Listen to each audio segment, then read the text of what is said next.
What's up guys, how you doing, and welcome today to another FIFA 18 video. So today's video boys, we are going to be looking into potentially a top 10 FIFA 18 one to watch cards that hopefully all of us are going to have a chance at using this year.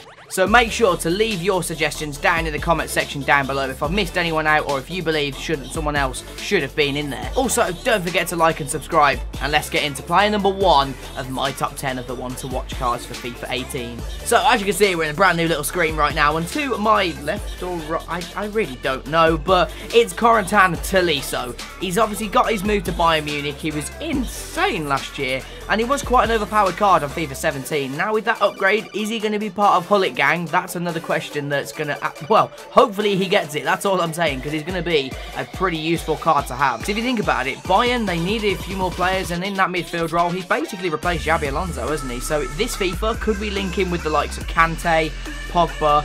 You could link him up with Griezmann potentially if you want to put him sort of that. There's so many hybrids that you can do now with Tolisso moving to Bayern. It's going to be an insane year. Tolisso is, I think, is going to be your first player on your bucket list, because he's not going to be too expensive, and he's going to be a very decent player in your teams next year. Now, player number 2, of course, I'm going to have a couple of Man United players in there. I wouldn't be a true fan if I didn't do that, but Nemanja Matich is next. Now, looking at sort of stats and card ratings and things like that, take it with a pinch of salt. It's just a prediction and things like that. If they're anywhere near what I predicted, then I'm going to be over the moon. So what I've done, with the 86 version of Matich, which I think will be in and around that sort of one again, if he gets anywhere near the card stats that are on the screen right now, big boy Serbian, he's going to be a solid player in FIFA 18. Now, from what I've seen and what I've played with the beta so far, it seems that you're going to have to be a lot better at defending because the AI won't do as much for you. Matic, if he does get that sort of a solid 85 or 86 card, it seems like any time the players move to Man United, not from a biased point of view, but EA just tend to upgrade them, which I ain't going to complain about. I mean, are you really? To get a better player in Ultimate Team? But overall, I think Matich is going to have a solid season with us. I mean, looking at the 2 games he's already played so far, he looks like he's going to be a bit of a monster. And are you guys going to argue if he's going to be a monster in your midfield? Let me know your thoughts in the comments. So, moving on to number 3, we're moving on to Kyle Walker, one of the best wing-backs that there was in the league last year. He's going to get a bit of a boost because, obviously, he's got his move to the bigger club in Manchester City. If he gets anywhere near that card, that's going to be fairly decent, to be honest with you. But looking at it, he's going to have a lot of pace, a lot of better defending, better physical, and an overall better card, because Walker is a fairly decent player. He just needs to work on his crossing, really. That's the only thing that I've heard either Man City fans or Tottenham fans talk about. But I think he's going to be a decent card. Is he going to be one to put in your Prem team, though? That is the question. In at number 4, it's one for you Arsenal fans. It's Alexander Lacazette. So I'll put him on an upgrade yet again. He's going to be absolutely incredible. You can put him in a strike partnership with the likes of Griezmann. You can link him up with sort of Pogba, Kante, Tolisso, maybe even Rabiot if he gets a decent card upgrade this year as well. The French players are looking like they're going to be an absolute insane team this year. And I think Lacazette is probably going to be up there with your spearheads, because you're going to have quite a few decent French strikers this year, because you've got Benzema, who's been solid. Obviously, all the past 3 years, he's going to have 86, 87 or 88 rating. He's always been in and around the area. Griezmann's in line for an upgrade. Laka's in line for an upgrade.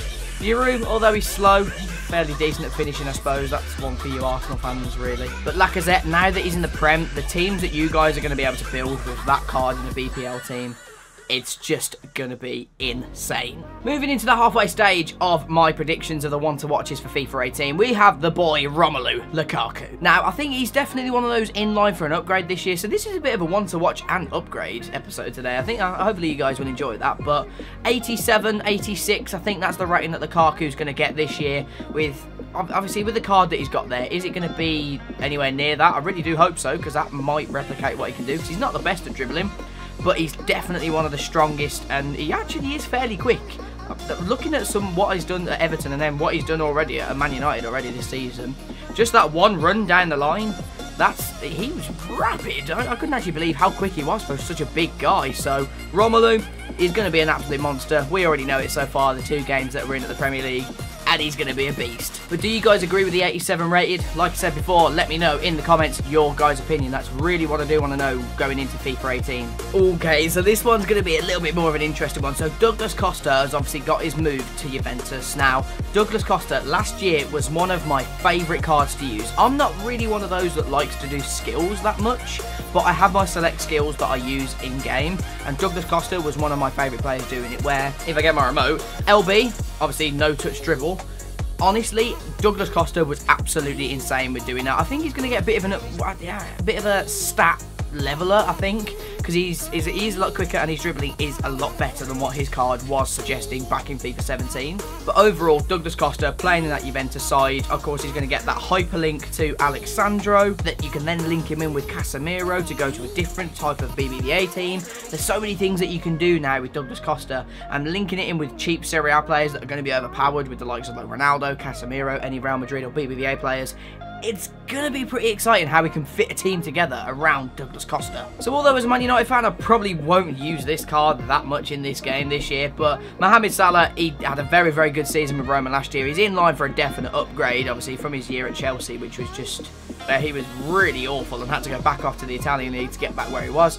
He started really well at Liverpool. You got to give credit where credit is due, and he's played really well so far. So credit to him. Salah, he's going to have in the 90s pace. He's got good dribbling, and then overall fairly sound card, but he's probably going to be one of those that you're going to use at the start of the game and then move on to bigger, better players as the game moves on. Number 8, another one that's probably going to be used at the start of FIFA unless he gets a few informs for Chelsea, and that's Alvaro Morata. Now, yet again, he's going to have a fairly solid card. For an 84 rated card, you'd expect stats a little bit higher than what he has, but he's going to have a fairly solid card. He's probably going to be one of those strikers that you're going to have within the first couple of months of the game.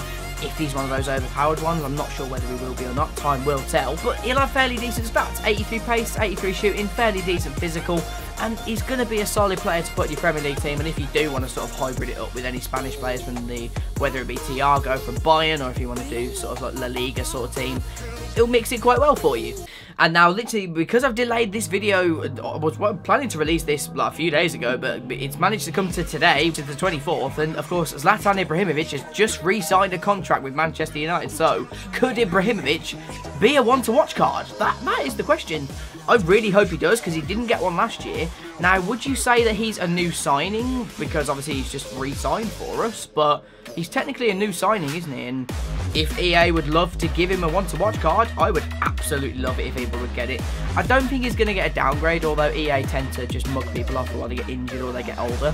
But Ibra had a very, very good season, so yes, his pace will get downgraded like all the older players do, but I don't mind if they lower his pace, if they up his shooting and physical and things like that, because he's got sort of finishing and his long shots and stuff. As you can see last year, 28 goals out of 40-odd games when you're 35 years of age.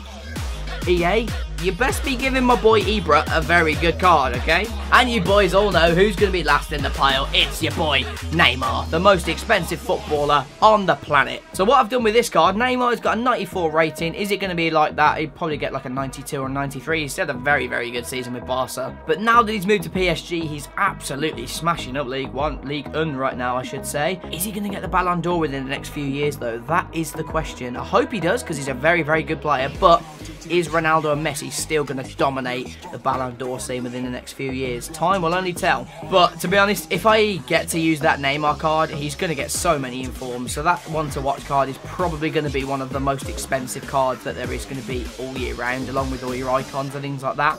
But if I even get a chance to use that Neymar next year, I'm just going to look forward to it because it just looks incredible.